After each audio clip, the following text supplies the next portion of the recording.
In the name of God, the most merciful and the most compassionate. Hi everyone, how are you doing? The Son and I bid you a warm welcome filled with hopes and dreams.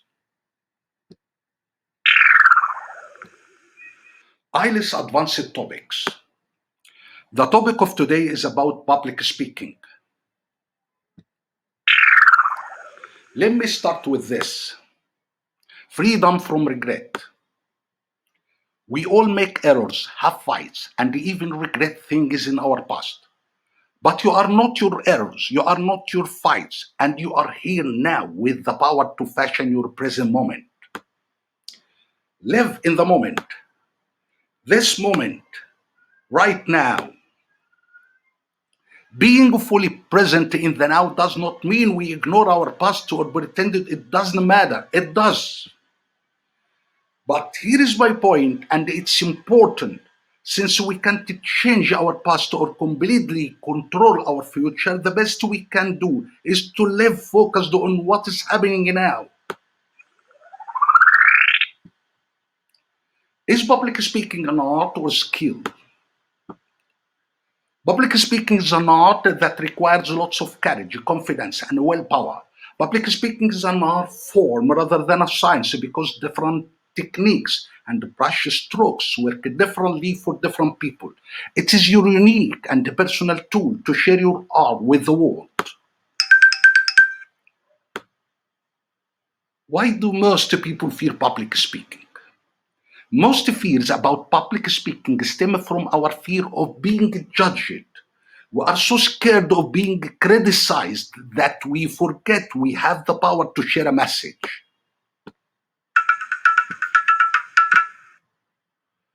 Public speaking. Just the thought of having to get on stage inspires anxiety, fueled questions such as what? What if the audience doesn't like my speech? What do I do if I get on stage and my mind completely blanks because I am so nervous? What if I look super awkward on stage? What are the charismatic verbal tactics? Metaphor, simile, and analogy. Metaphors are like many stories. You tie something that someone understands to a new idea or concept.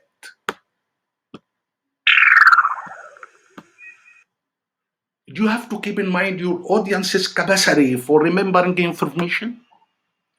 Sure, breaking down my message and actionable takeaways into three parts makes it easy for people to understand, remember, and act on my goals.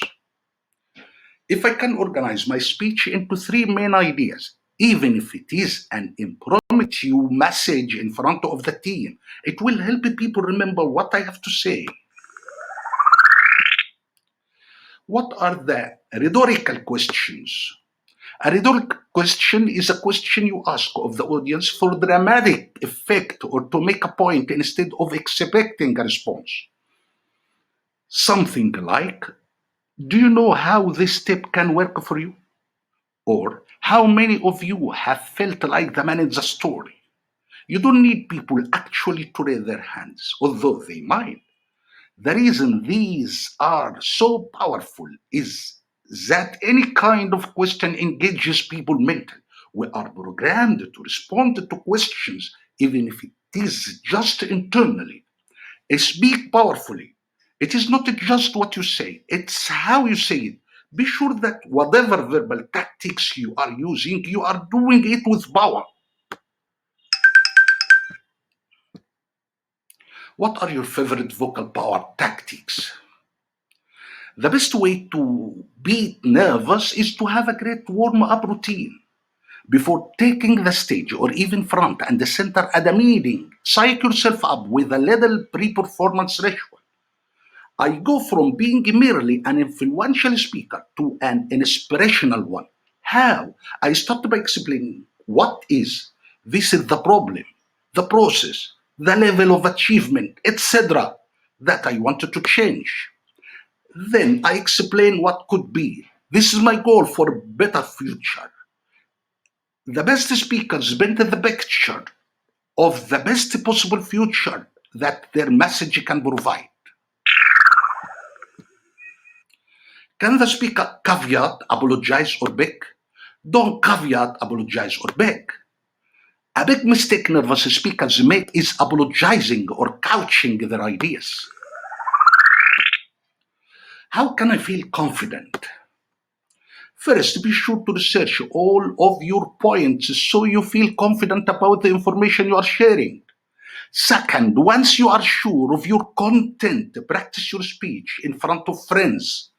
Every time a qualifier or caveat is added, friends should gently point it out and have you start over. How do we master our nonverbal behavior? One of the most fascinating things about public speaking is that our nonverbal behavior communicates more than the words we say. Public speaking tactics such as hand gestures, smiling, and vocal variety are essential for captivating audiences.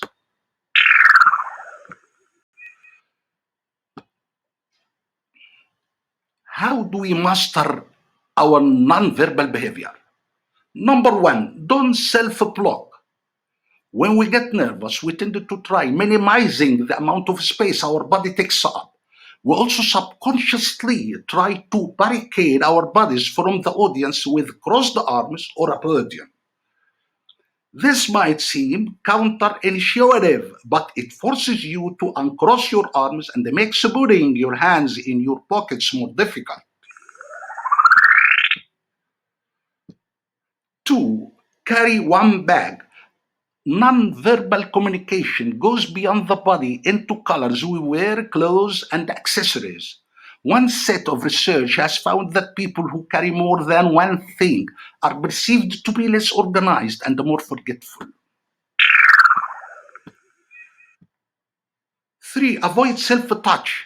You want to avoid a few nervous body language cues when speaking. The most common nervous body language cues are self-touch gestures. Specifically, you want to avoid wringing your hands, cracking your knuckles, touching your face or hair, or biting your lips. If you need to hold a clicker, that can anchor your hands. How can we overcome nervousness? If you are nervous about an upcoming speech, channel that nervous energy into demonstrating your passion for the topic at hand as you share your best insights with your audience. Nervousness and excitement are two sister emotions. When you feel your heart race, reframe that as excitement. Do you have a stage presence? I have created a formula to learn how to work a stage like a pro and win the crowd. My big idea, don't pace, purposefully move. When we have adrenaline pumping through our bodies, we tend to pace the stage. It is a way of moving all of our nerves out of our bodies. Many speakers do this subconsciously and often have no idea the audience is being forced to watch them like a ball in a tennis match. How do we move people to their feet? Emotion. Having emotions, caring about your work, and diffusing energy into your talk does not make you less professional. It makes your professional message more palatable, more pleasant. Emotions are the condiments of speeches. Emotions add spice, flavor, and personality to your talk, your stories, and your ideas.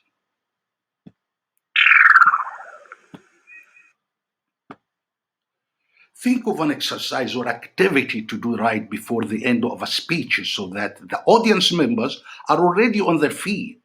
For example, you can have everyone stand up and say their action step out loud or give high five to the people next to them. They say your final few lines with people already standing, it activates them and they are already on their feet for a standing ovation. How to capture these people's attention? Number one, speakers can tell audiences the problem and the solutions, but showing the problems in real life and the solutions in actions require stories. Stories are incredibly powerful because our brains eat them up. Two, if you wanted to give a presentation that is compelling enough to inspire audiences to listen to your call to action, you need to give yourself plenty of time to prepare. So when you step on stage, you know your presentation inside and out. You can take your rehearsal to the next level by practicing in faces. Three, adopt a laughing mindset. I'm not going to tell you to put a bunch of jokes in your speech, although it would be great if you did. I know it is almost impossible to try coming up with jokes that don't come naturally. So instead, consider a laughing mindset. The best speakers, the ones who received the standing ovation, had people smiling and also mentally smiling throughout a talk, even when it was serious. What I mean by mentally smiling is the speaker set up inside jokes and the congeniality with the audience that felt like sitting with an old friend. Four, smile to inspire. When you smile, you cue the audience to relax and smile. Smiling also helps your perceptions of intelligence. Thanks for watching. Break a leg, Said Abdullah. Wishing the best of success.